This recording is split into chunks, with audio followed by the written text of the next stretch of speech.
Hey guys, it's Bree here with Blossom and Branch, and today I'm going to be talking about something that's kind of difficult in the garden, which is deciding what you're not going to grow. And every year, usually about this time, mid-November, is when I sit down and I think about what did I grow last year, what worked and what didn't work, what would I grow again or not grow again, because I do start to make my field plans in the winter time. So as much as I'd love to be able to wait until spring, our garden is big enough that we just don't have that luxury. We really need to start planning now in the fall and into the winter. And I am cutting most of one of my favorite flowers out of the field, and we're gonna talk about why.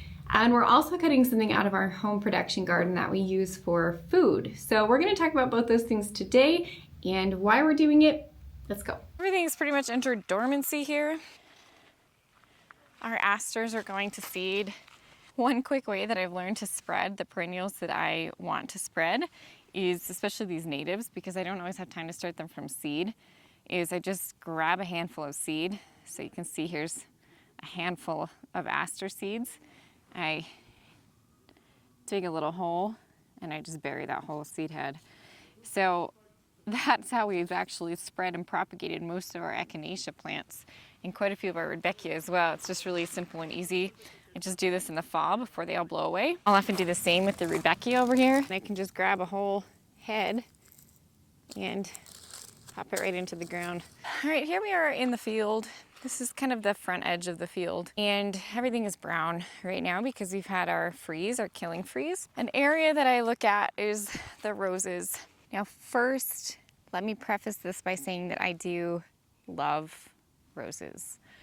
I love the smell of roses, I love the look of roses, I love using them in bridal bouquets. But these last couple of seasons, there have been enough downsides with our roses that I'm gonna be ripping about 60% of them out this year. So let's talk about why. They are a short-lived cut flower, so they don't tend to have the best vase life. These garden roses, usually we're looking at maybe 3 to 5 days of vase life, 5 days being on the good side. And that would be one thing because we do a lot of weddings here, and so it's okay if they don't have the longest vase life. That would be one thing. But the other downside of these is the Japanese beetles. We do have Japanese beetles here, and they pretty much ravage these plants starting on usually around the 4th of July and going all the way through to nearly the end of September. We have followed a lot of great recommendations that have helped with our Japanese beetles. We've treated with milky spore every year for the last 5 years, which is basically a soil dwelling bacteria that affects the grub stage of the Japanese beetle. We've also tried growing alliums and onions and garlic here in between the roses. So you can see we still have a lot of those there to help with pest prevention as well. And again, the Japanese beetles are really the only ones that we have in here. Picking them off every day into soapy water. I would even use a hand vacuum to suck them off the roses. And even then, it was very time intensive on this scale of production. But it doesn't really make a difference because none of our neighbors treat for it. They fly in from miles around and they just decimate our roses. Talked about profitability before, but that made the make or break between profitable and not profitable. It made the roses not profitable. And there's another piece of this, which is harvesting. My favorite flowers are often the ones that are easy to harvest. So those like lisianthus, zinnias, they tend to be very easy harvest. Roses, on the other hand, not so much, and especially some of the ones that we're growing. You might have watched our YouTube video from this last year where we talked about our criteria for growing roses. My criteria for growing roses is that I like to have something that is disease resistant, that has relatively few thorns, and naturally long stems. Well, I made the mistake of planting quite a few of these before I really examined whether they followed those. These are Moonlight in Paris, and they are a very pretty rose, I will say that, and very, very floriferous. But look at the thorns on this. Harvesting these is just asking to get a thorn in your hand, in your knuckle, and that can be really dangerous with roses. The other downside is that these Moonlight in Paris are very prone to powdery mildew. So you can see even now they have some here still on the top of the plant. They got a lot of powdery mildew. Pretty much all of them did by the end of the season. So we have quite a few of them. So what we're gonna do is we're gonna wait until spring We are going to dig these up. We're going to sell them. So if anyone else wants them in our area, we'll go ahead and we're not going to throw them in the trash. We'll let someone else have them. And we are going to keep some of the roses, some of the ones that have nice long stems that are easier to harvest, that are less thorny, that are less disease prone, like our Lady of Shalott. I used to say Lady of Shallot, apparently it's Lady of Shalott.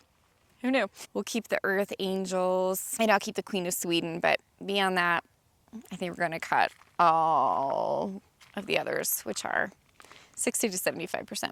Now, what about winterizing these roses? Are we going to winterize them? Winterizing is a process of preparing the roses for cold temperatures and helping to protect them from freeze-thaw cycles, which helps reduce the amount of dieback that they have. In the past, I winterized all of our roses, which took a long time. We would just use a rose collar after the plants went dormant. So about when they were looking like this, when all of the leaves fell off easily, is when we would start to winterize. Once they went into their dormant stage, we would wrap them each with a rose collar, fill it with leaves or compost or wood chips, and then leave them for the winter.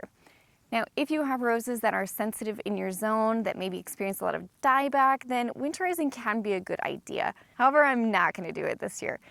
And I'm only not doing it because it is very time consuming. I usually tend to get myself all scratched up with all the thorniness. If these roses and plants in general that we're growing here are that needy that they require that much attention, especially for winter, I'm at the point where I'm not growing them anymore. I don't have that kind of time to baby a plant through winter.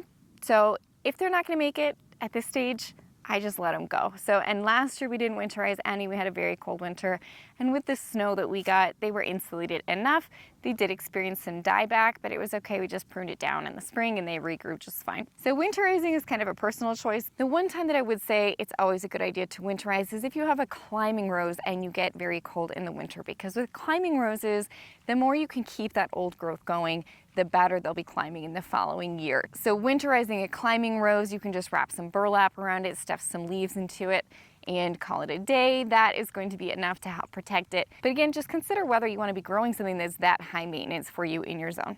And that's why we've made the call to both remove a lot of these roses and also to stop winterizing them, because you know what, if they're not going to survive here, then they're not meant to grow. All right, let's go take a look at some of the other things we're going to be changing in the field this year. Another one that I'm not growing this year is one that's in this bed behind me. This is mostly perennials and vegetables for our home production. And one of the ones that I planted and I was really excited about was strawberries. My kids love strawberries. They eat a ton of strawberries. So I was really excited thinking this is something that they're going to eat a lot of. However, we had a couple of downfalls with our strawberries, and that's why I'm going to be pulling them out for next year. So let's take a look at why. So here are our strawberry beds. They're pretty much covered in leaves right now.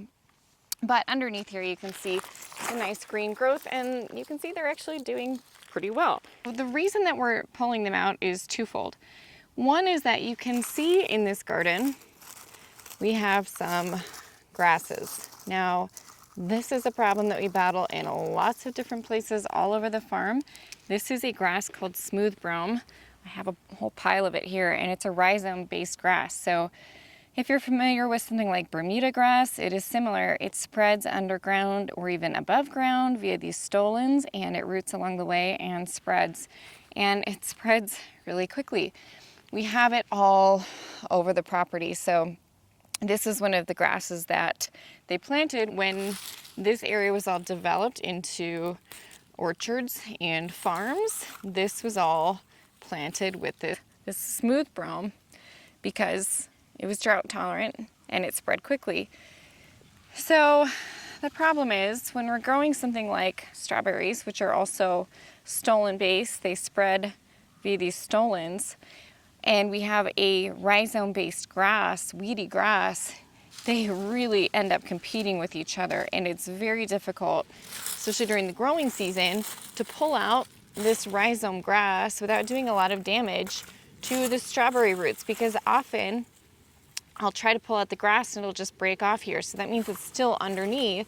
So really when I'm pulling out this grass, what I should be doing is digging into the ground and trying to get all of the roots, because otherwise it's going to continue to be a problem. So until we get this bed totally empty of this grass, I think it's just best not to grow the strawberries. The other thing that is keeping us from doing well with our strawberries is our squirrel population. And We do have a lot of squirrels here, and I'm not about to start trapping them and moving them. It's almost impossible to protect our garden from them because we've tried netting and all kinds of various things. They find their way under there, and then we have pollination problems. So the squirrels are a nice part of our ecosystem here.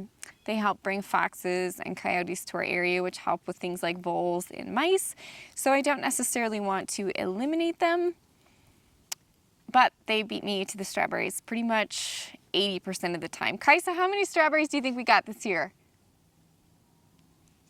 10? Maybe 10, she thinks. So roses and strawberries, two of my favorite things. I really love them both. I love using them both. And we aren't cutting out all of our roses. Like I mentioned, I'm still gonna cut the ones that we use a lot for production, that are more disease resistant, that don't have a lot of thorns, so they're just easier to maintain and harvest from overall.